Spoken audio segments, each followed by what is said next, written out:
Have you heard the claim that we could curb all of humanity's carbon emissions by just eating more meat?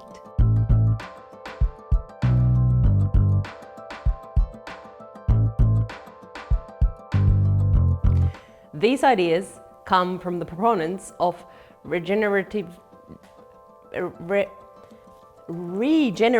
agriculture and holistic grazing.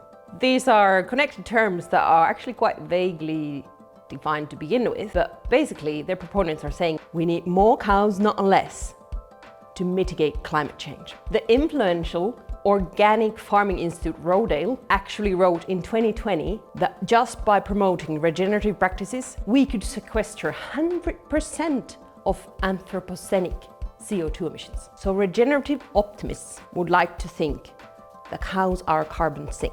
And dairy marketers are already luring customers with claims like carbon neutral dairy. But let's get realistic and check the science. It says there's no such thing as carbon neutral beef. Reviews by places like Oxford Martin School of Science and the World Resource Institute have looked really hard at the effects of grazing, and they say that this is a very complex topic where, sure, you can add the amount of carbon you can store in the soil, especially a degraded soil. You can quickly add a lot, but then you reach a steady state. You don't add much more, and actually, depending on what you do with that land, you can quickly reverse that trend again and release that carbon back into the atmosphere. So the most optimistic estimates of how we can sequester carbon in the soil actually rely on methods that don't help, holistically speaking, on the larger whole. They use methods of transporting manure or using more cropland, which actually cause more emissions if you're looking at the big picture.